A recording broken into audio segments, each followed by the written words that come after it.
जैसे कि आप लोग देख सकते हैं कि आज मैं आपके साथ ग्लोबल कॉन्सेप्ट एकेडमी में जुड़ा हूँ और पॉलिटी के कुछ क्वेश्चंस इंपॉर्टेंट क्वेश्चंस जो हैं उसके विषय में हम लोग डिस्कस करने वाले हैं। तो चलिए एक एक करके सारे क्वेश्चंस को हम लोग देखते हैं स्लाइड टू स्लाइड में और उम्मीद करते हैं कि आप लोगों के रिजल्ट्स या आप लोगों के जो जवाब होंगे वो हमारे कमेंट बॉक्स पे बहुत जल्द शो होने शुरू हो जाएंगे।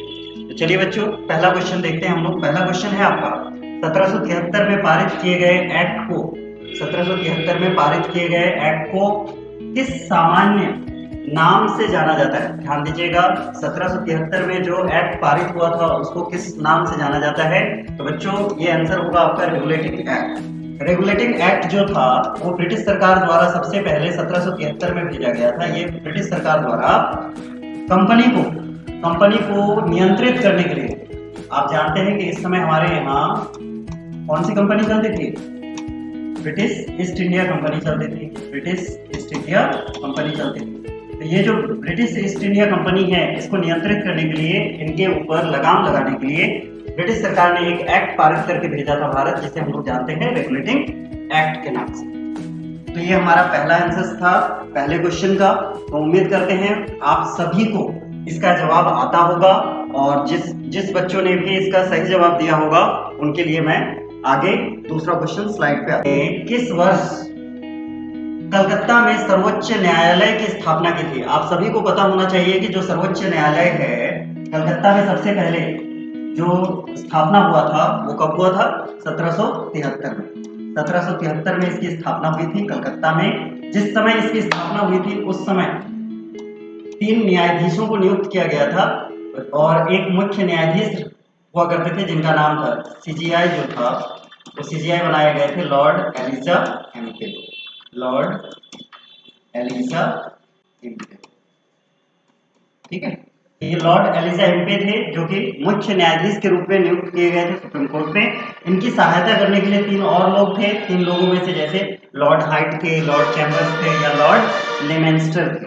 इन सभी को नियुक्त किया गया था ताकि हमारे देश में शासन व्यवस्था, क्योंकि आप सभी को पता होना चाहिए कि शासन व्यवस्था जो चलता है वो 3 स्वतंत्र इकाइयों से चलता है। जैसे एक होती है आपकी कार्यपालिका, एक होती है आपकी विधायिका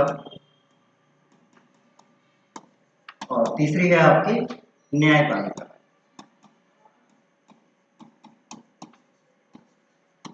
बच्चों जैसे कि आप लोग जानते हो कि कानून जहां बनता है उसको हम लोग बोलते हैं विधायिका।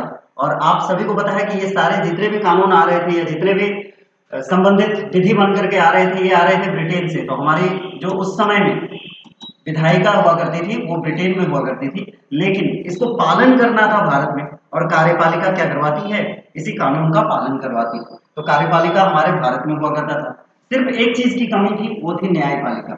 न्याय देने के लिए यहाँ पे किसी भी प्रकार का कोई भी हाई कोर्ट सुप्रीम कोर्ट नहीं था। ये पहली बार भारत में न्यायपालिका की स्थापना हुई और किसके नाम से? सुप्रीम कोर्ट के नाम से। और कहाँ? कलकत्ता में। तो बच्चों इसका भी जवाब आपको आता होगा। चलिए नेक्स्ट क्वेश्चन पे हम लोग आते हैं, मूव करते हैं थर्ड क्वेश्चन पे। आपका थर्ड क्वेश्चन स्लाइड पे है, जैसे कि आप देख सकते हैं। थर्ड क्वेश्चन आपसे पूछ रहा है रेगुलेटिंग एक्ट 1773 के तहत बनने वाले प्रथम गवर्नर जनरल कौन थे? गौर से समझिएगा। रेगुलेटिंग एक्ट 1773 के तहत बनने वाले प्रथम गवर्नर जनरल कौन थे? इससे पहले 1773 से पहले बंगाल में जो हुआ करते थे वो गवर्नर कहलाते थे, ठीक है। और पहला गवर्नर जो बनकर के आया था बंगाल में वो था आपका कौन थे? Robert Clive. रॉबर्ट क्लाइव आपके पहले गवर्नर हुआ करते थे। 1773 में जब रेगुलेटिंग एक्ट बनकर के आया उस समय बंगाल का जो गवर्नर था वो सेकंड गवर्नर था। और सेकंड गवर्नर कौन थे? वारेन हेस्टिंग हुआ करते थे। ये जो वारेन हेस्टिंग थे आगे चल करके रेगुलेटिंग एक्ट पारित होने के बाद इन्हीं को बना दिया गया गवर्नर जनरल। ये भारत के या बंगाल के, सॉरी भारत के बोल रहा हूं मैं, बंगाल के पहले गवर्नर जनरल हुआ करते थे। बंगाल के पहले गवर्नर जनरल बन करके कौन आए? Warren Hasting. जनरली हम लोग इसको जानते हैं कि जो आपका गवर्नर होता है उसी की शक्ति को बढ़ा करके क्या बना दिया गया था? गवर्नर जनरल बना दिया गया। पहले बंगाल में, मद्रास में और मुंबई में ये 3 जगह पे गवर्नर हुआ करते थे। ठीक है। और इन तीनों को अलग अलग शक्तियां दी गई थी, लेकिन जैसे ही गवर्नर जनरल हुआ बंगाल का, तो इन दोनों जगहों को भी यही कंट्रोल करने लगा था। तो ये जो गवर्नर जनरल की पावर थी, ये गवर्नर से थोड़ी बढ़ा दी गई। कैसे?